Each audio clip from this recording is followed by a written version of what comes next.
जोहार दोस्तों, मैं उरांव सर आप लोगों को स्वागत करता हूं आज का झारखंड जीके क्लास में। आज का क्वेश्चन बहुत ही महत्वपूर्ण है जो आपके एग्जाम में 100% देखने को मिलेगा।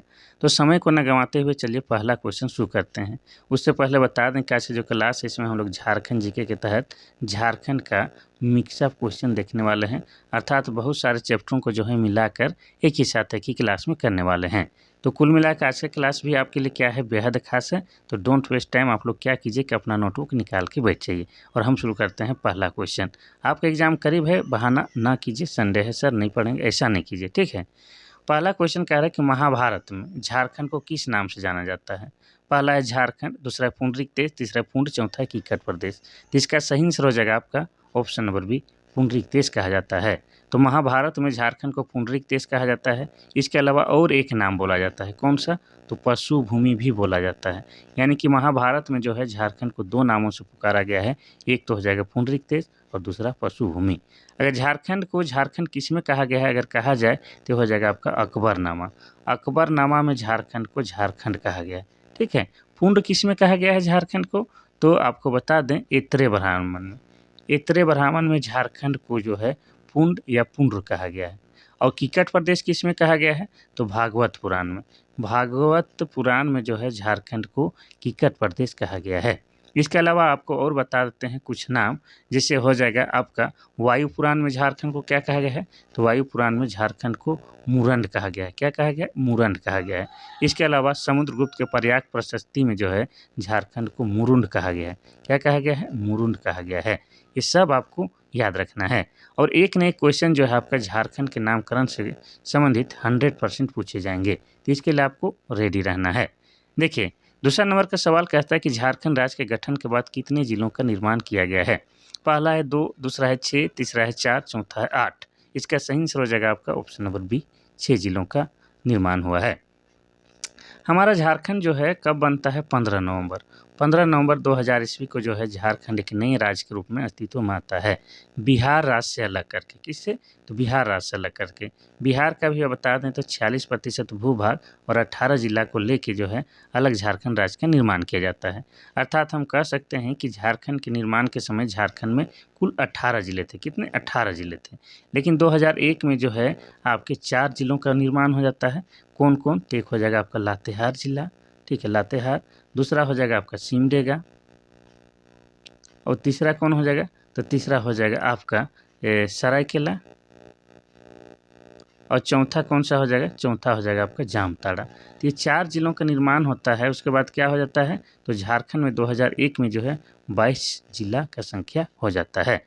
उसके बाद जो है 2007 में जो है फिर 2 जिलों का निर्माण होता है। कब, तो 12 सितंबर 2007 को जो है 2 जिलों का निर्माण फिर होता है। एक हो जाता है आपका खूंटी जिला, रांची जिला से अलग करके, और दूसरा आपका रामगढ़ जिले का निर्माण होता है।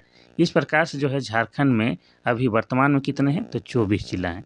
लेकिन निर्माण के समय कितने जिले थे, 18 जिले। तो 6 नए जिलों का भाई निर्माण हुआ है। चलिए आगे बढ़ते हैं हम लोग क्वेश्चन नंबर 3 की ओर। क्वेश्चन नंबर 3 कहता है कि झारखंड की जनसंख्या भारत की कुल जनसंख्या का कितना प्रतिशत है। पहला है 2.72%, दूसरा है 2.42, तीसरा है 2.1, चौथा है 3.2। तो इसका सही आंसर हो जाएगा आपका ऑप्शन नंबर 1 यानी कि 2.72। तो आपको बता दें ये आंकड़ा जो है आपका 2011 के जनगणना के अनुसार है। और 2011 के जनगणना के अनुसार भारत की जनसंख्या कितनी थी, तो लगभग जो है 121 करोड़ थी। कितना, 121 करोड़ थी, ठीक है। और 2011 की जनगणना के अनुसार झारखंड की जनसंख्या कितनी थी, तो 3,29,88,134 थी। तो ये जो भारत की जनसंख्या है 121 करोड़, उसमें हम लोग झारखंड की जनसंख्या को प्रतिशत के दृष्टिकोण से निकालेंगे तो कितना हो जाएगा, 2.72% हो जाएगा। इतना आपको याद रखना है। लेकिन वर्तमान में जो है भारत का स्टेटस क्या है, तो भारत जो है पूरे विश्व में जो है आपका पहले स्थान पर है जनसंख्या के मामले में। चीन को भी हम लोग पछाड़ चुके हैं और हम लोग नंबर 1 बन गए हैं। लेकिन इसमें गौरव की कोई बात नहीं है। जनसंख्या बढ़ना जो है आपके लिए नुकसानदेह ही चीज़ है, कोई फ़ायदेमंद वाला बात नहीं है। इतना आपको याद रखना है। अब इसमें हम लोग क्या याद रख सकते हैं कि 2011 की जनगणना के अनुसार ही झारखंड में जनसंख्या की दृष्टि से सबसे बड़ा जिला कौन है, तो सबसे बड़ा जिला हो जाएगा आपका जनसंख्या के दृष्टिकोण से, तो हो जाएगा आपका रांची। क्या हो जाएगा, रांची। और जनसंख्या की दृष्टि से झारखंड की सबसे छोटा जिला कौन सा है, तो आपका लोहरदगा हो जाएगा। ये भी आपको याद ही रखना है, ठीक है। चलिए तो आगे बढ़ते हैं हम लोग क्वेश्चन नंबर 4 की ओर। क्वेश्चन नंबर 4 कहता है कि 2011 की जनगणना के अनुसार झारखंड की साक्षरता दर कितना है।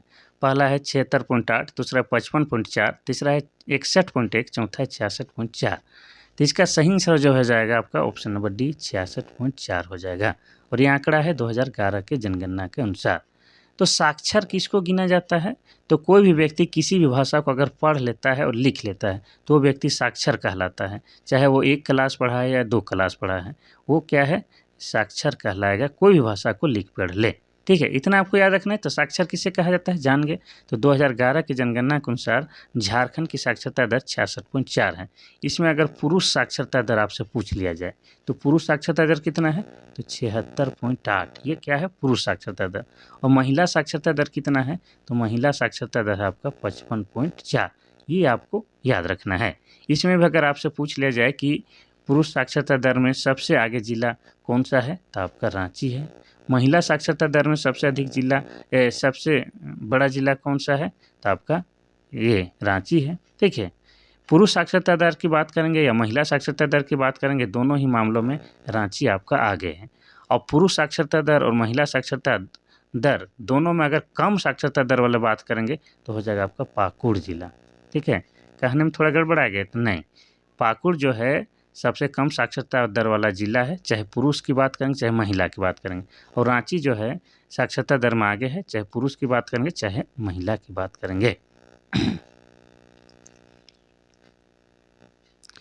क्वेश्चन नंबर 5 कहता है कि हिंदुस्तान कॉपर लिमिटेड की स्थापना झारखंड में कहाँ की गई है। पहला है रांची, दूसरा है कोडरमा, तीसरा है घाटशिला, चौथा है जादूगोड़ा। तो इसका सही आंसर हो जाएगा आपका ऑप्शन नंबर सी, घाटशिला में हिंदुस्तान कॉपर लिमिटेड की स्थापना किया गया है। और ये घाटशिला कहाँ है, तो घाटशिला जो है आपका पूर्वी सिंहभूम जिला में है। ठीक है, कहाँ है, पूर्वी सिंहभूम जिला में है। और पूर्वी सिंहभूम जिला बना है आपका 1990 में। लेकिन मेन बात ये भी जानना है कि हिंदुस्तान कॉपर लिमिटेड की स्थापना कब हुई थी, ये जान लेते हैं। तो इसकी स्थापना हुई थी 9 नवंबर को। ठीक है, 9 नवंबर 1967 ईस्वी को किया गया था। कहाँ पर, तो घाटशिला नामक स्थान पर। ये सब आपको याद रखना है। बाकी विकल्प की अगर बात करेंगे तो रांची क्या है, रांची जो है आपका झारखंड की राजधानी है और ये जिला बना है 1899 में। कोडरमा की बात करेंगे तो ये जिला बना है 1994 में। और कोडरमा जो है आपका अभ्रक के लिए फेमस है। जादूगोड़ा की बात करेंगे तो ये जो है आपका यूरेनियम के लिए फेमस है। किसके लिए, यूरेनियम के लिए। और जादूगोड़ा भी आपका पूर्वी सिंहभूम जिला के अंतर्गत आता है। और पूर्वी सिंहभूम जिला बना है आपका 1990 में। ये हम आपको बता चुके हैं। चलिए आगे बढ़ते हैं हम लोग क्वेश्चन नंबर 6 की ओर। क्वेश्चन नंबर 6 कहता है कि गलत सुमेलित को पहचानें। पहला है टंगस्टन हजारीबाग, दूसरा है क्रोमियम सिंहभूम, तीसरा है अभ्रक कोडरमा, चौथा है सोडियम लवण कोल्हान। तो यहाँ पर जो है खनिज का नाम लिखा गया है और ये कहाँ से मिलता है उस जगह का नाम लिखा गया है।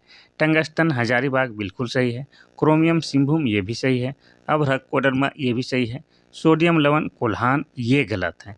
ये कोल्हान नहीं होगा, बल्कि इसके जगह में आपको क्या हो जाएगा, संथाल परगना हो जाएगा। ठीक है, संथाल परगना में आपका सोडियम लवण मिलता है।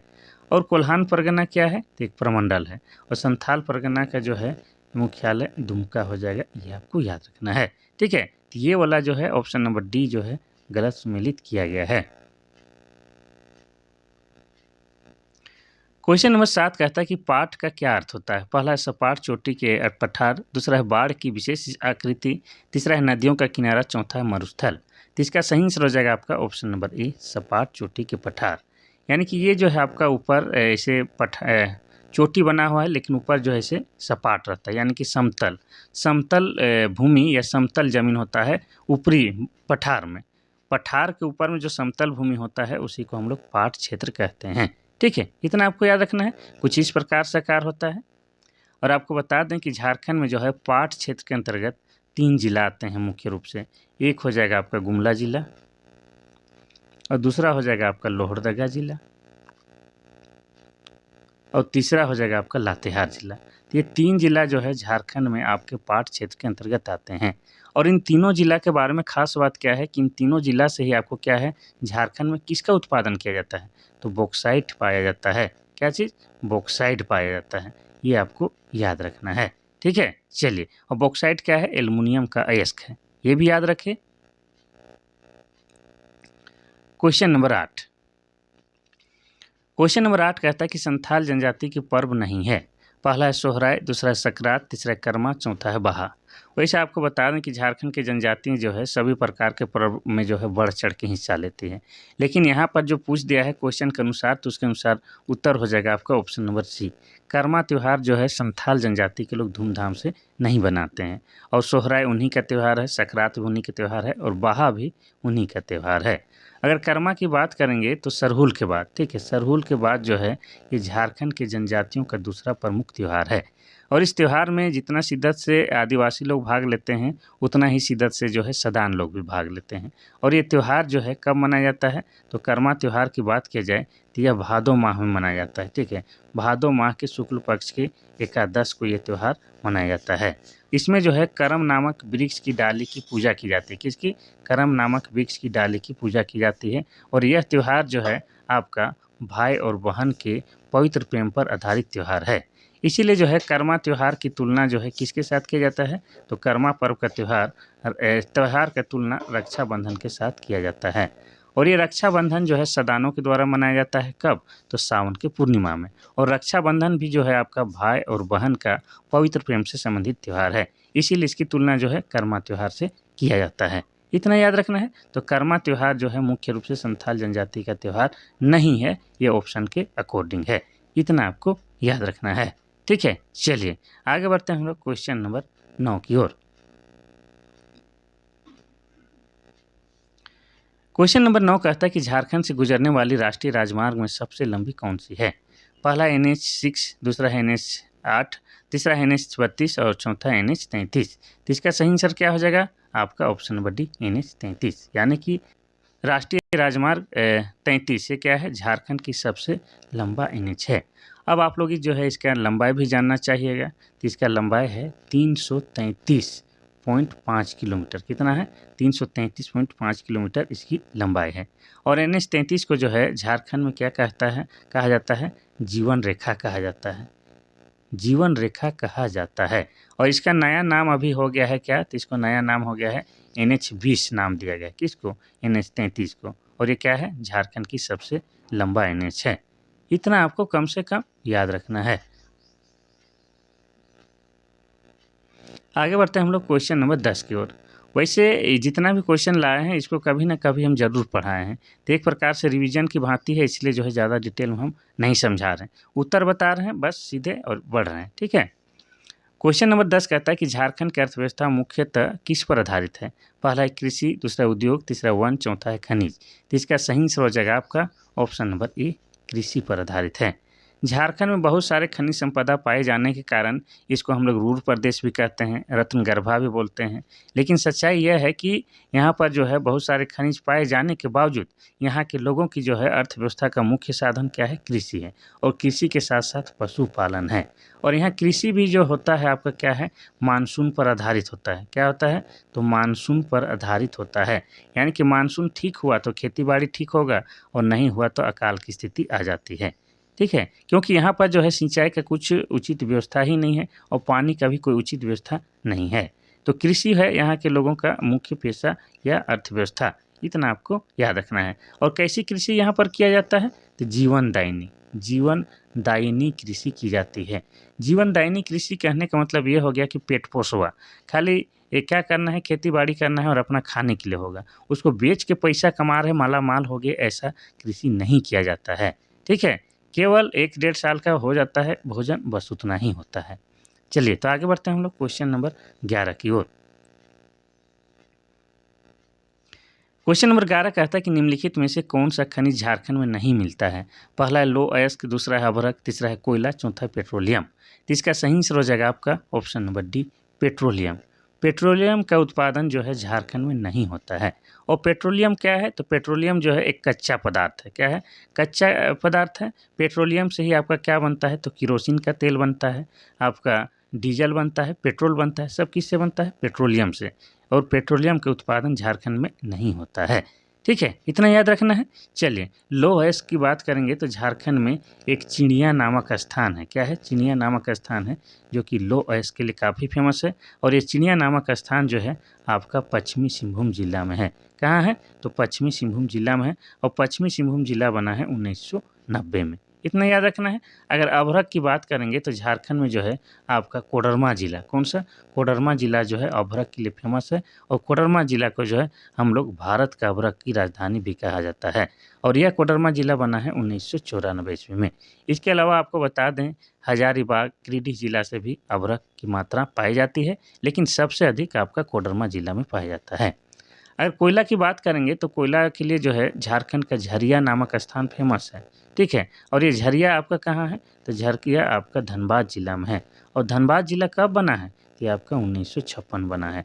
ये सब आपको याद रखना है। चलिए आगे बढ़ते हैं हम लोग क्वेश्चन नंबर 12 की ओर। क्वेश्चन नंबर 12 कहता है कि झारखंड से संबंधित जिला कौन सा है? पहला है देवघर, दूसरा है धनबाद, तीसरा कोडरमा, चौथा है लोहरदगा। तो इसका सही आंसर हो जाएगा आपका ऑप्शन नंबर डी, लोहरदगा। अगर लोहरदगा की बात करेंगे तो लोहरदगा में एक बगड़ू पहाड़ है। क्या है? बगड़ू पहाड़ है। और बगड़ू पहाड़ जो है आपका बॉक्साइट के लिए फेमस है। किसके लिए? बॉक्साइट के लिए फेमस है। और लोहरदगा से ही बॉक्साइट जो है आपका कहाँ भेजा जाता है? मूरी। और मूरी कहाँ पर है? तो मूरी आपका रांची जिला के अंतर्गत है। और मूरी में ही आपका क्या है? एल्यूमिनियम का कारखाना खोला गया है। कब? तो 1938 ईस्वी में। तो वहीं पर जो है बॉक्साइट भेजा जाता है। और हाँ, बॉक्साइट को मूरी में भेजा जाता है। इतना याद रखना है। और हम लोग लोहरदगा के बारे में क्या जान सकते हैं? तो लोहरदगा जो है इसमें आपका 2 प्रमुख जलप्रपात है। एक हो जाता है नींदी और दूसरा हो जाता है आपका घड़घड़िया जलप्रपात। ये आपको याद रखना है। और लोहरदगा जिला कब बना है? ये आपका 1983 में बना है। इसके अलावा आपको बता चुके हैं कि लोहरदगा के अलावा जो है आपका गुमला जिला है, लातेहार जिला है, उन जिलों से भी जो है आपका बॉक्साइट प्राप्त किया जाता है। चलिए देवघर की बात करेंगे तो ये जिला बना है 1983 में। धनबाद आपका 1956 में जिला बना है। और कोडरमा आपका 1994 में जिला बना है। आगे बढ़ते हैं हम लोग क्वेश्चन नंबर 13 की ओर। क्वेश्चन नंबर 13 कहता है कि झारखंड राज्य में यूरेनियम उत्पादक क्षेत्र कौन सा है? पहला है सिंहभूम, दूसरा है गढ़वा, तीसरा है साहेबगंज, चौथा है लोहरदगा। तो इसका सही आंसर हो जाएगा आपका ऑप्शन नंबर ए, सिंहभूम। और सिंहभूम में भी अगर कहा जाए तो कौन सा? तो पूर्वी सिंहभूम। पूर्वी सिंहभूम जो है आपका जिला आपका यूरेनियम उत्पादन के लिए फेमस है। और इसमें भी पूर्वी सिंहभूम में अगर एग्जैक्ट जगह की बात की जाए तो कौन सा? तो जादूगोड़ा। ठीक है, जादूगोड़ा नामक स्थान जो है आपका यूरेनियम के उत्पादन के लिए फेमस है। लेकिन जादूगोड़ा सिर्फ में नहीं मिलता है, आपका ढालभूमगढ़ है, बागजात है, केरवा है, डुमरी है, इन क्षेत्रों से भी आपका क्या है? तो यूरेनियम पाया जाता है। लेकिन झारखंड के पूर्वी सिंहभूम जिला का जादूगोड़ा जो है यूरेनियम के लिए फेमस है। इतना आपको याद रखना है। ठीक है, चलिए। और यूरेनियम कॉर्पोरेशन ऑफ इंडिया का स्थापना कब हुआ है वहाँ पर? तो 1967 में। यहाँ सिंहभूम क्षेत्र बोला है तो दोनों सिंहभूम आ जाएगा, पूर्वी सिंहभूम, पश्चिमी सिंहभूम। और दोनों ही जिले कब बने हैं? तो 1990 में बने हैं। गढ़वा की बात करेंगे तो ये जो है झारखंड का सबसे पश्चिमी जिला है। क्या है? झारखंड का सबसे पश्चिमी जिला है। और ये 3 राज्यों के साथ सीमा साझा करता है। एक तो हो जाएगा उत्तर प्रदेश, दूसरा हो जाएगा बिहार और तीसरा हो जाएगा आपका छत्तीसगढ़। और ये गढ़वा जिला जो है आपका जिला कब बना है? 1991 में। ये याद रखना है। साहेबगंज की बात करेंगे तो ये झारखंड का एकमात्र जिला है जहाँ पर जो है आपका गंगा नदी बहता है। और साहेबगंज जिला बना है 1983 में। लोहरदगा के बारे में आपको ऑलरेडी बता चुके हैं, यहीं पर बगड़ू पहाड़ है। और बगड़ू पहाड़ जो है आपका बॉक्साइट के लिए फेमस है। ये आपको याद रखना है। और लोहरदगा जिला 1983 में बना है। चलिए आगे बढ़ते हैं हम लोग क्वेश्चन नंबर 14 की ओर। क्वेश्चन नंबर 14 कहता है कि झारखंड में वर्षा किस मानसून से होती है? पहला उत्तर पूर्वी, दूसरा है दक्षिण पश्चिम, तीसरा है नॉर्वेस्टर, चौथा इनमें से कोई नहीं। तो इसका सही आंसर हो जाएगा आपका ऑप्शन नंबर बी, दक्षिण पश्चिम मानसून से झारखंड में वर्षा होती है। और यहाँ पर जो है मानसून दोनों शाखाओं से होती है, आपकी बंगाल की खाड़ी से और अरब सागर से। लेकिन सबसे अधिक जो है बंगाल की खाड़ी वाला जो शाखा है उससे अधिक वर्षा होता है। और बंगाल की खाड़ी किधर है? अगर हम लोग भारत की मैप बनाते हैं तो यहाँ पर जो है आपका क्या है? बंगाल की खाड़ी है। और ये बंगाल की खाड़ी से जो है आपका क्या है? झारखंड में सबसे अधिक वर्षा होता है। इतना आपको याद रखना है। अगर आपको पूछा जाए कि झारखंड में जो है मानसून का प्रवेश कब होता है तो 10 से 15 जून के भीतर जो है झारखंड में मानसून प्रवेश कर जाता है। और मानसून कब लौटता है, तो मध्य अक्टूबर यानी कि 15 अक्टूबर के आसपास जो है झारखंड से मानसून लौट जाता है। इतना आपको याद रखना है। और झारखंड में जो है सबसे अधिक वर्षा कहाँ होता है, तो झारखंड में सबसे अधिक वर्षा वाला क्षेत्र आपका नेत्रहाट है। ठीक है, नेत्रहाट। अगर आपसे बोला जाए कि झारखंड में औसत वार्षिक वर्षा कितना होता है, तो 140 सेंटीमीटर। इसी को अगर मिलीमीटर में लिखेंगे तो कितना हो जाएगा, 1400 मिलीमीटर। ये सब आपको याद रखना है। ठीक है, चलिए आगे बढ़ते हैं हम लोग क्वेश्चन नंबर 15 की ओर। क्वेश्चन नंबर 15 कहता है कि झारखंड क्षेत्र स्वायत्त परिषद का गठन कब हुआ था। पहला है 1993, दूसरा है 1994, तीसरा है 1995, चौथा है 1996। तो इसका सही आंसर हो जाएगा आपका ऑप्शन नंबर सी 1995 में। अगर तारीख बोला जाए तो तारीख हो जाएगा आपका 9 अगस्त। 9 अगस्त 1995 को जो है आपका झारखंड क्षेत्र स्वायत्त परिषद का गठन किया गया था। और इसमें जो है आपका अध्यक्ष किसको बनाया गया था, तो अध्यक्ष की अगर बात किया जाए तो अध्यक्ष जो है हमारे माननीय शिबू सोरेन जी को बनाया गया था। किसको, तो शिबू सोरेन को जो है अध्यक्ष बनाया गया था। और उपाध्यक्ष किसे बनाया गया था, तो उपाध्यक्ष जो है मनोनीत किया गया था सूरज मंडल को। किसको, तो सूरज मंडल को जो है उपाध्यक्ष बनाया गया था। ये भी आपको याद रखना है। ठीक है, चलिए आगे बढ़ते हैं हम लोग क्वेश्चन नंबर 16 की ओर। क्वेश्चन नंबर 16 कहता है कि झारखंड पार्टी के संस्थापक कौन थे। पहला है जयपाल सिंह मुंडा, दूसरा है शिबू सोरेन, तीसरा है बिरसा मुंडा, चौथा है बाबूलाल मरांडी। तो इसका सही आंसर हो जाएगा आपका option number A, Jaipal Singh Munda के द्वारा झारखंड पार्टी की स्थापना 1950 ईस्वी में किया गया था। इतना याद रखना है। और झारखंड पार्टी का चुनाव चिन्ह क्या था, तो मुर्गा छाप। ये भी आपका पूछता है तो आपको बता ही दे रहे हैं। अब थोड़ा सा हम लोग जो है जयपाल सिंह मुंडा के बारे में जानते हैं, उसके बाद आगे बढ़ेंगे। तो जयपाल सिंह मुंडा की बात करेंगे तो जयपाल सिंह मुंडा को जो है लोग प्यार से क्या बोलते हैं, मारंग गोमके। और मारंग गोमके मतलब क्या होता है, तो इसका मतलब होता है महान नेता। क्या होता है, महान नेता। अब इनका जन्म कब और कहाँ हुआ है ये भी जान लेते हैं। तो इनका जन्म जो हुआ है 3 जनवरी को। कब, 3 जनवरी 1903 ईस्वी को इनका जन्म हुआ है। कहाँ पर हुआ है, तो वर्तमान में जो खूंटी जिला है, खूंटी जिला के जो है टकरा टोली गाँव में इनका जन्म हुआ है। ये याद रखना है। इनकी मृत्यु कब हुई है, तो जयपाल सिंह मुंडा की मृत्यु की बात करेंगे तो उनका मृत्यु हुआ है 20 मार्च को। ठीक है, 20 मार्च 1970 को इनकी मृत्यु हुई है। और मृत्यु का कारण जो है आपका क्या बताया गया है, तो ब्रेन हेमरेज बताया गया है। ठीक है, ब्रेन हेमरेज के कारण जयपाल सिंह मुंडा का जन्म हुआ है। इनका नाम जो है और एक महत्वपूर्ण कार्यों के लिए लिया जाता है। तो 1928 में जो है क्या है, हॉकी का ओलंपिक हो रहा था। कहाँ पर, तो एम्स्टर्डम नामक स्थान में। उस समय जो है भारतीय हॉकी टीम के कैप्टन कौन थे, जयपाल सिंह मुंडा। और उन्होंने जो है उस ओलंपिक में भारत को गोल्ड मेडल दिलाया था। और यह जो था भारत का ओलंपिक में पहला गोल्ड था। इसलिए भी जो है जयपाल सिंह मुंडा के बारे में हम लोगों को जानना अति आवश्यक हो जाता है। चलिए बाकी हस्तियों के बारे में अभी नहीं बताते हैं, क्योंकि हम लोग रिविजन कर रहे हैं तो ज़्यादा डिटेल में नहीं देखेंगे।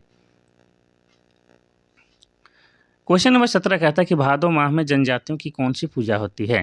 पहला है सरहुल, दूसरा है सोहराय, तीसरा है कर्मा, चौथा है टूसू। तो इसका सही आंसर हो जाएगा आपका ऑप्शन नंबर सी, कर्मा पूजा होता है। भादो माह के शुक्ल पक्ष के एकादश को जो है झारखंड के जनजातियों के द्वारा कर्मा पूजा मनाया जाता है। और ये सरहुल के बाद झारखंड के जनजातियों का दूसरा प्रमुख त्यौहार है। इसमें जो है आपका करम नाम के वृक्ष की डाली की पूजा की जाती है। और यह जो है भाई और बहनों का पवित्र प्रेम का त्यौहार है। इतना आपको याद रखना है।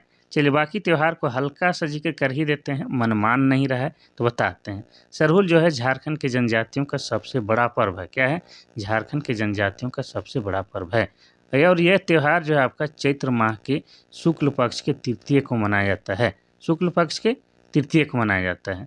अब इसमें जो है होता क्या है कि साल वृक्ष की पूजा की जाती है। किसकी, तो साल वृक्ष की पूजा की जाती है। ठीक है, इतना आपको याद रखना है। ये साल वही साल वृक्ष है जिसको हम लोग गांव घर में सखुआ भी कहते हैं। और ये झारखंड का राजकीय वृक्ष भी है। क्या है, झारखंड का राजकीय वृक्ष भी है। इतना आपको याद रखना है।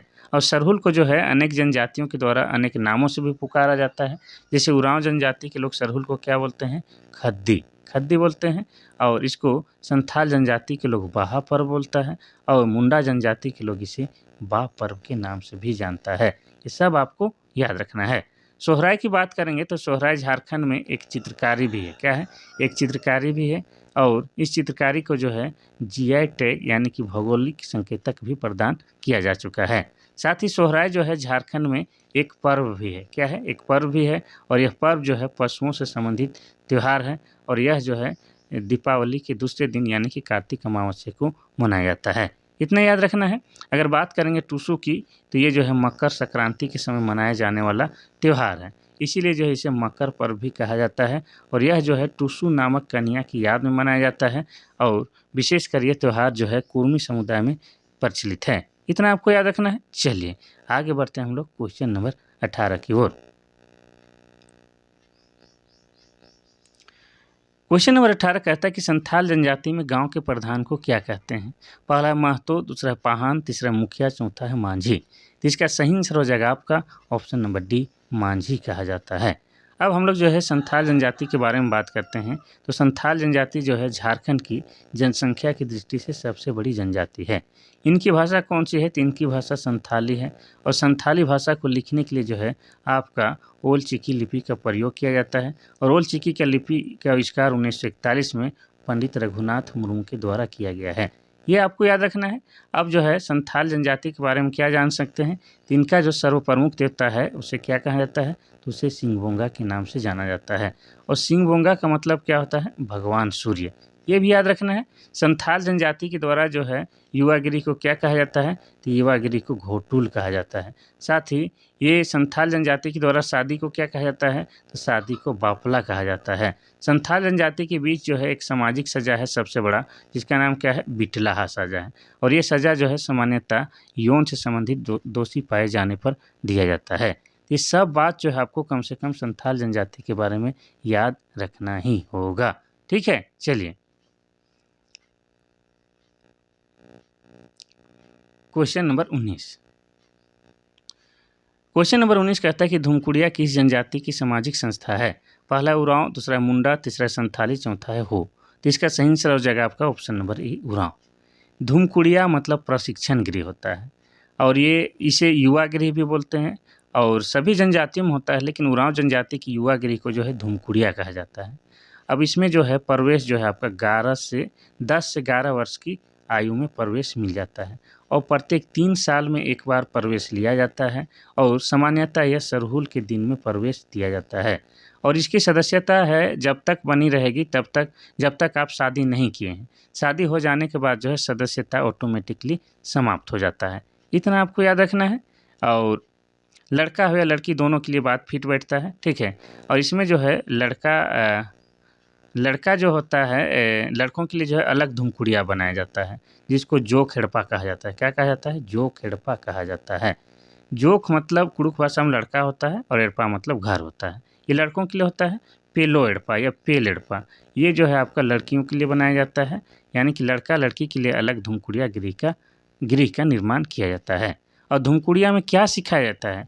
तो जनजातियों को जो है उनके धार्मिक संस्कृति से संबंधित जो है परंपराएं उसको सिखाया जाता है। साथ ही उनके जीवन में जो महत्वपूर्ण काम आने वाले चीज़ों के बारे में भी सिखाया जाता है। तो धुमकुड़िया जो है एक प्रकार का प्रशिक्षण गृह है।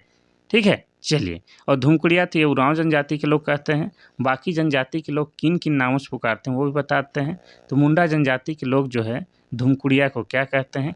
ये लोग गीती ओड़ा कहते हैं। क्या कहते हैं? गीती ओड़ा कहते हैं।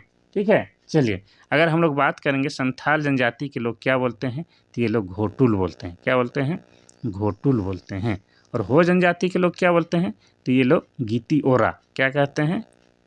गीती ओरा कहते हैं। ठीक है, इसके अलावा आपको और भी बाकी जनजातियों का बता ही देते हैं, मौका मिला है तो थोड़ा सा बता ही देते हैं। तो आपका जैसे हो जाएगा खड़िया जनजाति। खड़िया जनजाति के लोग क्या बोलते हैं? तो गोतियो। गोंड जनजाति के लोग क्या कहते हैं? तो गोंड जनजाति के लोग भी घोटुल ही बोलते हैं। क्या बोलते हैं? घोटुल। संथाल जनजाति और गोंड जनजाति दोनों ही युवा गृह को घोटुल कहते हैं। ठीक है, सौरिया पहाड़िया के लोग क्या बोलते हैं? तो सौरिया पहाड़िया के लोग कोडवाह बोलते हैं। क्या बोलते हैं? कोडवाह बोलते हैं। और असुर जनजाति के लोग क्या कहते हैं? तो असुर जनजाति के लोग गतियोरा। क्या कहता है? गतियोरा कहते हैं। इस तरह से जो है बहुत सारे जनजाति लोग जो है इसको अलग अलग नाम से बोलते हैं, लेकिन लगभग सभी जनजातियों के बीच युवा गिरिह पाया जाता है, ये आपको याद रखना है। और युवा गिरिह जो होता है आपका प्रशिक्षण गृह होता है। अब उरांव जनजाति की बात करेंगे तो ये झारखंड की जनसंख्या की दृष्टि से दूसरी सबसे बड़ी जनजाति है, और इनका जो सर्वप्रमुख देवता है उसको क्या कहा जाता है, उसको धर्मेश के नाम से पुकारा जाता है, और धर्मेश जो है भगवान सूर्य का ही प्रतीक है। और उरांव जनजाति के लोग जो है कुड़ुक भाषा बोलते हैं। कौन सा? कुड़ुक भाषा बोलते हैं। और कुड़ुक का मतलब क्या हो जाता है, तो कुड़ुक का मतलब मानव होता है या मनुष्य होता है, और ये लोग स्वयं को जो है कुड़ुक कहलाना पसंद करते हैं। और कुड़ुक भाषा को लिखने के लिए जो है आपको तोलोंग सिकी, कौन सा? तो तोलोंग सिकी लिपि का प्रयोग किया जाता है। और तोलोंग सिकी लिपि का आविष्कार जो है नारायण उरांव के द्वारा किया गया। किसके द्वारा? तो नारायण उरांव के द्वारा किया गया है। ये सब आपको याद रखना है, ठीक है। चलिए आगे बढ़ते हैं हम लोग क्वेश्चन नंबर 20 की ओर। क्वेश्चन नंबर 20 कहता है कि हजारीबाग की सूरज जलकुंड का तापमान कितना है? पहला 80 डिग्री सेल्सियस, दूसरा है 84 डिग्री सेल्सियस, तीसरा है 88 डिग्री सेल्सियस, चौथा है 92 डिग्री सेल्सियस। तो इसका सही उत्तर हो जाएगा आपका option number C, 88 degree Celsius. अगर फारेनहाइट में पूछता तो लगभग 190 फारेनहाइट हो जाएगा, ठीक है। इतना आपको याद रखना है। और आपको बता दें कि ये जो सूरज जलकुंड है ये झारखंड का सबसे अधिक गर्म लगने वाला जलकुंड है, और इसके बारे में ऐसी मान्यता है कि यहाँ पर जो भी व्यक्ति स्नान करता है तो आपको उसका जो है त्वचा संबंधी सारा रोग दुख दूर हो जाता है, यानी कि चर्म रोग की जो है शिकायत समाप्त हो जाती है। इतना आपको याद रखना है। चलिए अब ये चूंकि हजारीबाग जिला में है तो हजारीबाग के बारे में आपको बता दें कि हजारीबाग जिला बना है 1833 में, और हजारीबाग को हजार बागों का शहर कहा जाता है। क्या कहा जाता है? हजार बागों का शहर कहा जाता है। और हजारीबाग में ही आपका क्या है, तो इस्को की गुफाएं हैं, जो कि एक पुरातत्व स्थल है और इतिहास के दृष्टिकोण से बेहद खास है। इसके अलावा बता दें कि हजारीबाग में क्या है, तो हजारीबाग में जो है आपका बरसों पानी गुफाएं हैं। क्या है? बरसों पानी गुफा है। इसके अलावा हजारीबाग में आपका क्या है, पद्मा नाम का किला है, जहाँ पर वर्तमान समय में सैनिक प्रशिक्षण दिया जाता है। इसके अलावा आपको बता दें कि हजारीबाग में जो है आपका बिरहोर, किसका? तो बिरहोर जनजाति का जो है सबसे अधिक निवास स्थल है। बिरहोर जो कि झारखंड का एक आदिम जनजाति है, ये भी आपको याद रखना है। ये सब जो है आपको हजारीबाग से रिलेटेड शब्द है, तो इसको आपको याद रखना है। क्वेश्चन नंबर 21 कहता है कि छोटा नागपुर में फुसफुस बलुआ मिट्टी किस क्षेत्र में पाई जाती है? पहला है दामोदर घाटी, दूसरा है सिंहभूम क्षेत्र, तीसरा है कोयल कारो क्षेत्र, चौथा है पलामू क्षेत्र। इसका सही आंसर हो जाएगा आपका ऑप्शन नंबर डी, पलामू क्षेत्र में जो है फुसफुस बलुआ मिट्टी पाई जाती है। और पलामू की बात की जाए तो पलामू जो है जिला बना है आपका 1892 ईस्वी में, और पलामू में जो है बहुत सारी चीज़ों का उत्पादन सबसे अधिक होता है। जैसे पूरे झारखंड में मक्का का उत्पादन किस जिला में अधिक होता है? पलामू में। इसके अलावा तिलहन का उत्पादन सबसे अधिक कहाँ होता है? पलामू में। और दलहन का भी उत्पादन सबसे अधिक कहाँ होता है? पलामू में। जौ का भी उत्पादन सबसे अधिक कहाँ होता है? पलामू में। इसके अलावा ग्रेफाइट का भी सबसे अधिक उत्पादन या रिजर्व कहाँ है? तो पलामू में। ये सब आपको याद रखना है। अब यहाँ पर जो है मिट्टी का जिक्र आया है तो थोड़ा सा बता दें कि झारखंड में जो है मुख्य रूप से 6 प्रकार की मिट्टी पाई जाती है। इसमें जो है सर्वप्रमुख मिट्टी किसको माना जाता है? लाल मिट्टी को। अब लाल मिट्टी को सर्वप्रमुख क्यों माना जाता है? क्योंकि झारखंड का भूभाग का जो है 90% एरिया में जो है आपका लाल मिट्टी पाया जाता है। और लाल मिट्टी बहुत बेहतरीन मिट्टी नहीं है, ये अनउपजाऊ मिट्टी है। इसमें केवल मोटे अनाज जो है कुछ प्रतिशत तक खेती होते हैं, लेकिन बाकी बंजर नुमा ये मिट्टी है। इतना आपको याद रखना है। इसके अलावा आपको बता दें कि झारखंड का जो राजमहल क्षेत्र है, ठीक है, राजमहल क्षेत्र में आपका काली मिट्टी पाई जाती है। और काली मिट्टी जो है आपका कपास की खेती के लिए सबसे बेहतरीन है, ये भी आपको याद रखना है। इसके अलावा आपको बता दें कि जिन क्षेत्रों में अभ्रक पाया जाता है, विशेषकर कोडरमा, हजारीबाग, गिरिडीह, उन क्षेत्रों में जो है आपका क्या है, तो अभ्रक मूलक मिट्टी पाई जाती है। और अभ्रक मूलक मिट्टी की पहचान क्या है? तो यह हल्का गुलाबी होता है और हल्का जो है चमकीला रंग का होता है, ये भी आपको याद रखना है, ठीक है। चलिए तो आगे बढ़ते हैं हम लोग क्वेश्चन नंबर 22 की ओर। क्वेश्चन नंबर 22 कहता है कि दामोदर घाटी निगम की स्थापना कब हुई थी? पहला 1945, दूसरा 1946, तीसरा 1947, चौथा है 1948। तो इसका सही आंसर हो जाएगा आपका ऑप्शन नंबर डी, 1948। तारीख अगर पूछ दिया जाए तो हो जाएगा 7 जुलाई 1948 को जो है भारत का, ये झारखंड का नहीं भारत का पहला बहुउद्देशीय नदी घाटी परियोजना है जिसका नाम दामोदर घाटी निगम है। और यह जो है अमेरिका का, कहाँ, अमेरिका का जो है आपका टेनेंसी, कौन सा, टेनेंसी नदी घाटी परियोजना का प्रारूप है या नकल है, या उसी के अनुरूप बनाया गया है। इसमें आपके क्या है 8 बड़े बांध बनाए गए हैं, क्या है 8 बड़े बांध बनाए गए हैं और एक जो है आपका अवरोधक बांध है, क्या है, एक अवरोधक बांध है। और उस अवरोधक बांध का नाम क्या है, तो उस अवरोधक बांध का नाम दुर्गापुर बांध है। क्या नाम है, दुर्गापुर बांध नाम है, ये भी आपको याद रखना है। ठीक है, चलिए तो आगे बढ़ते हैं हम लोग क्वेश्चन नंबर 23 की ओर।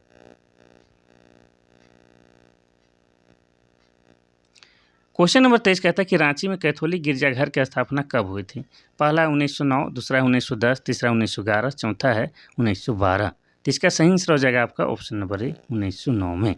रांची में कैथोलिक चर्च की स्थापना 1909 में Roman Catholic mission Purulia road में की गई थी। जो झारखंड का पहला चर्च था जीएल चर्च, जो पहला चर्च था कैथोलिक गिरजाघर। अगर हम लोग बात किया जाए जीएल चर्च की, ठीक है, जीएल चर्च की बात की जाए तो जीएल चर्च की स्थापना कब हुई है, तो 1955 में। लेकिन यहाँ पर कैथोलिक गिरजाघर की बात की जाए तो 1909 हो जाएगा। साथ में आपको ये भी याद रखना है कि झारखंड में अगर ईसाइयों का आगमन कब हुआ था ये पूछ दिया जाए तो हो जाएगा आपका 2 नवंबर 1845 को झारखंड में सबसे पहले ईसाइयों का आगमन हुआ था। कहाँ से आए थे सबसे पहले, तो जर्मनी से आए थे।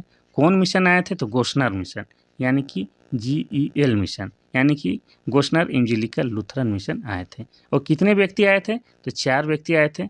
किस रूप में आए थे, तो ये लोग जो है धर्म प्रचारक के रूप में आए थे। ठीक है, धर्म प्रचारक के रूप में ये जर्मनी से आए थे 4 ईसाई मिशनरी। कब, तो 2 नवंबर 1845 को। इतना याद रखना है। चलिए आगे बढ़ते हैं हम लोग क्वेश्चन नंबर। अच्छा, एक चीज़ और याद आ गया कि झारखंड में किस जनजाति का जो है सबसे अधिक ईसाईकरण हुआ है, तो आपको बता दें खड़िया जनजाति का जो है सबसे अधिक ईसाईकरण झारखंड में हुआ है। क्वेश्चन नंबर 24 कहता है कि झारखंड में मुख्य रूप से कितने प्रकार की फसलें पैदा होती हैं। पहला है 1, दूसरा है 2, तीसरा है 3, चौथा है 4। तो इसका सही आंसर हो जाएगा आपका ऑप्शन नंबर सी, 3 प्रकार की मुख्य रूप से फसलें होती है। एक तो हो जाएगा आपका रबी फसल, दूसरा क्या हो जाएगा, तो दूसरा आपका खरीफ फसल, और तीसरा क्या हो जाएगा, तो तीसरा आपका जायद फसल। तो ये जो है मुख्य रूप से 3 प्रकार की फसलें झारखंड में की जाती है। इतना याद रखना है। इसमें भी अगर खरीफ फसल की बात करेंगे तो खरीफ फसल के उत्पादन जो है कितना होता है, तो लगभग 90.5% क्षेत्र में आपका क्या होता है, खरीफ फसल होता है। और आपको बता दें कि रबी फसल की बात किया जाए तो 9.20% क्षेत्र में जो है आपका रबी फसल का उत्पादन किया जाता है। और जायद फसल की अगर बात करेंगे तो 0.75 क्षेत्र में जो है आपका क्या है, जायद फसल का उत्पादन किया जाता है। चलिए आगे बढ़ते हैं हम लोग क्वेश्चन नंबर 25 की ओर। क्वेश्चन नंबर 25 कहता है कि 1857 की क्रांति में संपूर्ण सिंहभूम क्षेत्र की क्रांतिकारी के प्रमुख नेता कौन थे। पहला है दुर्जन साल, दूसरा अर्जुन सिंह, तीसरा एनी शाह, चौथा विश्वनाथ शाही। तो इसका सही आंसर हो जाएगा आपका option number B, Arjun Singh थे। कौन थे, अर्जुन सिंह। इतना याद रखना है। अगर 1857 की क्रांति का ही बात हुआ है तो आपसे ये भी पूछा जा सकता है कि 1857 की क्रांति झारखंड में सबसे पहले कब और कहाँ हुआ था। तो झारखंड में सबसे पहले हुआ था आपका 12 जून 1857 को हुआ था। कहाँ पर हुआ था, तो रोहिणी गांव में हुआ था। और ये रोहिणी गांव कहाँ है, या रोहिणी ग्राम कहाँ है, तो आपका देवघर जिला में है। और देवघर जिला कब बना है, तो 1983 में बना है। ये भी आपको याद रखना ही होगा। ठीक है, बाकी विकल्प में जो कुछ नाम है, चर्चित नाम है, तो बताते हैं। दुर्जन साल जो है एक क्या है, एक नागवंशी शासक है। क्या है, नागवंशी शासक है। और इसी को जो है मुगल शासक जहांगीर के द्वारा कैद कर लिया गया था। कितने सालों के लिए, 12 सालों के लिए। और कहाँ रखा गया था, तो ग्वालियर के किला पर। ठीक है, कहाँ पर, ग्वालियर के किला पर रखा गया था। इतना याद रखना है। लेकिन दुर्जन साल जो है हीरे का छेपारकी थे, जिससे इम्प्रेस होकर जो है क्या है, जहांगीर उन्हें रिहा कर देते हैं। लेकिन दुर्जन साल जो है बदले में उसे 6000 रुपये का जो है सालाना टैक्स देना स्वीकार करता है। और यही दुर्जन साल जो है बाद में जो है आपका गुमला जिला के सीसे प्रखंड के दोयसागढ़ में, कहाँ, दोयसागढ़ में जो है जाके एक किले का निर्माण कराते हैं जिसका नाम दोयसागढ़ किला है, जिसको नवरत्नगढ़ का भी किला कहा जाता है। क्या चीज़, तो नवरत्नगढ़ का किला भी कहा जाता है। किसने निर्माण करवाया है, तो राजा दुर्जन साल ने। और दुर्जन साल जो है कि नागवंशी राजा थे। अगर नागवंश की बात आया ही है तो आपको बता दें कि नागवंश की जो है स्थापना कब हुई है, 64 ईस्वी में हुई है। और इसको अगर शताब्दी में बोलेंगे तो क्या हो जाएगा आपका, प्रथम शताब्दी में हुआ है। ठीक है, और किसने की है, तो नागवंश की स्थापना फनी मुकुट राय ने की है। इसीलिए जो है फनी मुकुट राय को जो है नागवंश का आदि पुरुष भी कहा जाता है। ये सब आपको याद रखना है। अगर एनी शाह की बात की जाए तो एनी शाह के द्वारा जो है 1691 में, कब, 1691 में जो है आपका जगन्नाथ मंदिर का निर्माण करवाया गया है। कहाँ वाला जगन्नाथ मंदिर, रांची वाला जगन्नाथ मंदिर, और रांची के धुरुआ में ये आपका जगन्नाथ मंदिर है। ये आपको याद रखना है। चलिए आगे बढ़ते हैं हम लोग क्वेश्चन नंबर 26 की ओर। क्वेश्चन नंबर 26 कहता है कि संविधान सभा में छोटा नागपुर के कौन सा आदिवासी नेता सदस्य थे। पहला बिरसा मुंडा, दूसरा है जयपाल सिंह मुंडा, तीसरा है सुशील कुमार बागे, चौथा है कार्तिक उरांव। तो इसका सही आंसर हो जाएगा आपका क्या, option number B. Jaipal Singh Munda जो है संविधान सभा में शामिल होने वाले छोटा नागपुर के आदिवासी नेता थे। इतना याद रखना है और ज़्यादा कुछ इसमें याद करने की आवश्यकता नहीं है। जयपाल सिंह मुंडा के बारे में ऑलरेडी बता चुके हैं, तो थोड़ा सा बिरसा मुंडा के बारे में बताते हैं। तो बिरसा मुंडा का जन्म 15 नवंबर को हुआ है, 15 नवंबर 1875 को हुआ है। वर्तमान जो खूंटी जिला है उसी में हुआ है। खूंटी जिला के उलीहातू गाँव में हुआ है। इनके पिताजी का नाम क्या था, तो सुगना मुंडा। माता का नाम क्या था, कर्मी मुंडा। ये आपको याद रखना है। इनके जो सेनापति हैं इनका नाम क्या है, तो सेनापति का नाम जो है गया मुंडा।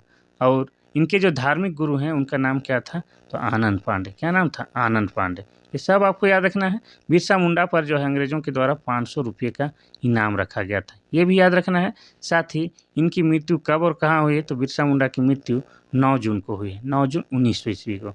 कहाँ हुई है, तो रांची के सेंट्रल जेल में। और मृत्यु का कारण इनका हैजा बताया गया था। ये कम से कम आपको याद रखना है। और बिरसा मुंडा को लोग जो है प्यार से धरती आबा अर्थात जगत का पिता मानते थे। ठीक है, चलिए आगे बढ़ते हैं हम लोग क्वेश्चन नंबर 27 की ओर।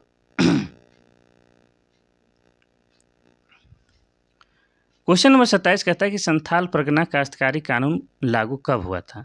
पहला 1958, दूसरा 1907, तीसरा 1964, चौथा है 1949। इसका सही आंसर हो जाएगा आपका ऑप्शन नंबर डी। 1949 में संथाल परगना काश्तकारी कानून लागू किया गया था। इसी को हम लोग एसपीटी एक्ट कहते हैं, अर्थात संथाल परगना टेनेंसी कहते हैं। और ये जो है आपका भूमि से संबंधित कानून है। और झारखंड में वर्तमान में जो 24 जिला है उनमें से 6 जिला में जो आपका क्या है, एसपीटी एक्ट लागू है। ये आपको याद रखना है। 1958 में जो है एचईसी कारखाना की स्थापना किया गया है। एचईसी कारखाना मतलब हेवी इंजीनियरिंग कारखाना, हेवी इंजीनियरिंग कारपोरेशन का, जो कि रांची के हटिया शहर में, कहाँ है, रांची के हटिया शहर में है। और इसे कारखानों का कारखाना भी कहा जाता है। 1907 में जो है क्या हुआ था, 1907 में टिस्को कंपनी की स्थापना किया गया था। कहाँ पर, तो जमशेदपुर का जो है साक्षी नामक स्थान पर। और किसके द्वारा, तो जमशेदजी नसरुआनजी टाटा के द्वारा। ये आपको याद रखना है। 1964 में क्या हुआ था, तो 1964 में जो है आपका बोकारो स्टील प्लांट की स्थापना किया गया था। कहाँ पर, तो बोकारो के जो है माराफारी नामक स्थान पर किया गया था। ठीक है, किस देश की सहायता से, तो सोवियत संघ रूस देश की सहायता से। ये सब आपको डेट, अगर पॉपुलर वाला डेट दिख रहा है कुछ चर्चित डेट, तो उसको आपको याद रखना है।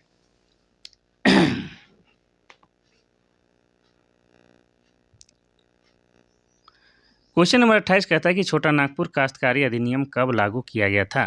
पहला 1905, दूसरा 1906, तीसरा 1907, चौथा 1908।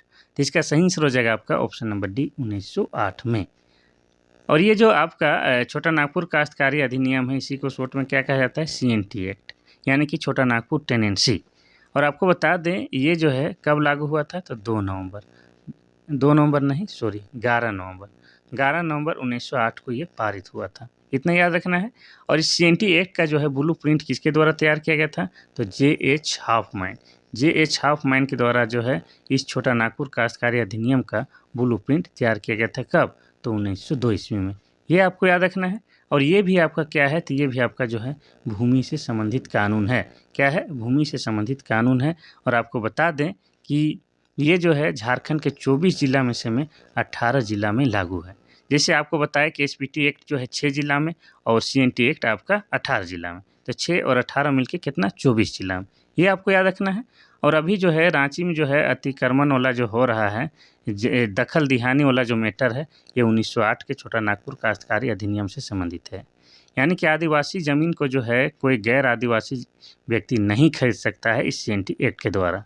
अगर वो किसी जालसाज या किसी प्रकार से खरीदता है तो उसे चाहे 100 साल लगा है या 50 साल लगा है रह रहा है, फिर भी उसको हटाया जा सकता है और मेन मालिक को उस ज़मीन को दिया जा सकता है। ये CNT एक्ट में लिखा हुआ है। ठीक है, चलिए, तो उसी के हिसाब से जो है अभी जो है दखल दिहानी हो रहा है, जो काफ़ी चर्चा में है अगर आप लोग पेपर पढ़ते हैं तो। अच्छा, उसमें जो है एक चीज़ और बताना भुला गया कि ये CNT एक्ट में जो है पूछता है कि कितनी अध्याय और कितनी धाराएं हैं। तो भी आपको बता दें CNT एक्ट में जो है आपका 19 अध्याय हैं, अध्याय, और धाराएं कितनी हैं तो 271 धाराएं हैं। ये याद आ गया तो आप लोग लिख लीजिए। क्वेश्चन नंबर 29 कहता है कि झारखंड के किस नृत्य शैली को अंतर्राष्ट्रीय प्रसिद्धि मिली है? पहला है पाइका, दूसरा है डोमकच, तीसरा अंगने, चौथा है छौ। तो इसका सही आंसर हो जाएगा आपका ऑप्शन नंबर डी, छौ नृत्य को जो है अंतर्राष्ट्रीय प्रसिद्धि मिली है। इसका प्रदर्शन जो है 1938 ईस्वी में जो है विदेशों में अर्थात यूरोपों में भी इसका प्रदर्शन किया जा चुका है और यह जो है अंतर्राष्ट्रीय नृत्य बन गया है। इतना याद रखना है। और यह क्या है? झारखंड का एक लोक नृत्य है। ये आपका क्या है? पुरुष प्रधान नृत्य है। और यह जो है आपका एक ओजपूर्ण नृत्य है। क्या है? ओजपूर्ण नृत्य है। और इसमें जो नर्तक होता है वो क्या करता है? तो मुखौटा पहन के नृत्य करता है और सिर्फ संगीत पे नृत्य करता है, उसमें कोई गाना नहीं होता है। इतना याद रखना है। और झारखंड का जो सरायकेला जिला है, झारखंड के सरायकेला को जो है छौ नृत्य का उद्गम स्थल मानते हैं। और उड़ीसा के मयूरभंज को भी मानते हैं, उड़ीसा के मयूरभंज को भी माना जाता है। और पश्चिम बंगाल के पुरुलिया को भी छौ नृत्य का उद्गम स्थल माना जाता है। इस प्रकार से देखते हैं तो पूरे भारत में जो है 3 प्रकार की छौ नृत्य पाई जाती है। एक सरायकेला प्रकार जो झारखंड की है, मयूरभंज प्रकार जो कि उड़ीसा की है, और पुरुलिया प्रकार जो कि पश्चिम बंगाल की है। ये सब आपको याद रखना है। ठीक है। अगर बाकी विकल्प की अगर हम लोग थोड़ा सा चर्चा करते हैं तो कर ही लेते हैं। पाइका की बात किया जाए तो ये भी है आपका ओजपूर्ण नृत्य है। क्या है? ओजपूर्ण नृत्य है। और ये भी जो है आपका पुरुष प्रधान नृत्य है। और इसमें जो नर्तक होता है क्या करता है? सैनिक वेश धारण करके नृत्य करता है। इसीलिए जो है पाइका नृत्य को जो है मार्शल नृत्य भी कहा जाता है। क्या कहा जाता है? तो मार्शल नृत्य भी कहा जाता है। इतना आपको याद रखना है। डोमकच नृत्य या संगीत की बात किया जाए तो यह जो है आपका किससे संबंधित है? तो शादी और विवाह से संबंधित है। इतना याद रखना है। अंगने जो है आपका क्या है? महिला प्रधान। क्या है? महिला प्रधान नृत्य है। और यह जो है महिलाओं के द्वारा आंगन में किया जाता है। तो ये हो जाएगा आपका 29 नंबर का डी, छौ नृत्य। चलिए देखते हैं हम लोग आखिरी क्वेश्चन नंबर 30। क्वेश्चन नंबर 30 कहता है कि झारखंड राज्य में वनों को कितने श्रेणियों में वर्गीकृत किया गया है? पहला है आपका 3, दूसरा है 2, तीसरा है 1, चौथा है 4। तो इसका सही आंसर हो जाएगा आपका ऑप्शन नंबर ए, 3 श्रेणियों में वर्गीकृत किया गया है। कौन कौन? तो एक हो जाता है आपका सुरक्षित वन, एक हो जाता है आपका सुरक्षित वन। और दूसरा क्या हो जाता है? तो दूसरा हो जाता है आपका संरक्षित वन। क्या हो जाता है? संरक्षित वन। और तीसरा क्या हो जाता है? तीसरा हो जाता है अवर्गीकृत वन। क्या हो जाता है? अवर्गीकृत वन। इस प्रकार से जो है झारखंड के वनों को 3 श्रेणियों में विभाजित किया गया है, सुरक्षित वन, संरक्षित वन और अवर्गीकृत वन। ये आपको याद रखना है। अगर आपको पूछ दिया जाए कि झारखंड में जो है वनों की प्रतिशत वर्तमान में कितना है, तो आपको उसको बताने से पहले ये बता दें कि प्रत्येक 2 साल में जो है वनों का रिपोर्ट जारी किया जाता है। कहाँ से? तो देहरादून से जारी किया जाता है। ठीक है। और देहरादून कहाँ है? तो उत्तराखंड की राजधानी देहरादून है। और भारतीय वन सर्वेक्षण रिपोर्ट के हिसाब से जो है जो झारखंड के वनों की स्थिति है वो क्या है? तो 2019 में कितना था? तो 2019 में जो है 29.61% क्या था? झारखंड में वनों की स्थिति था। और प्रत्येक 2 साल में आता है तो उसके हिसाब से फिर 2 साल अगर आगे बढ़ेंगे तो 2021 में जो है झारखंड में वनों की स्थिति क्या थी? तो 29.76 था। उसके बाद फिर अगर हम लोग आगे बढ़ते हैं तो आगे कितना? 2023 में। 2023 में जो है झारखंड में वनों की स्थिति क्या है? तो 29.81 है। इस तरह से जो है बढ़ते गया है। तो 2025 में भी जो है वन रिपोर्ट आया होगा या आ चुका होगा, लेकिन 23 से ऊपर आपको नहीं पूछेगा। इतना आपको याद रखेगा। तो जो भी ईस्वी सन के हिसाब से पूछेगा उसी का आप लोग उत्तर दे दीजिएगा। इतना याद रखना है। और झारखंड में जो है सबसे अधिक वनाच्छादित वाला ज़िला कौन सा है, तो आपका लातेहार है। ये भी आपको याद रखना है, ठीक है। तो ये जो था आप लोग के लिए महत्वपूर्ण क्वेश्चन, जो हम काफ़ी शिद्दत से लेकर आए हैं। दिखता होगा हल्का सा है, लेकिन इसके पीछे काफ़ी मेहनत करना पड़ता है।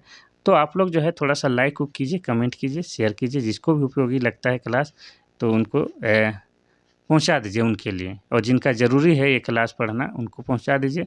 बस इतना आप लोग काम कीजिए। बाकी तो हम शिद्दत से मेहनत कर रहे हैं, आप लोग भी शिद्दत से कीजिए। गिना चुना 20-30 दिन जो है आप लोग को पढ़ने का टाइम, जम के पढ़िए, अगर नौकरी ले लीजिए। बस यही मेरा कामना है। तो आज के लिए बस इतना सा ही, कल फिर मिलते हैं, तब तक के लिए थैंक यू, धन्यवाद।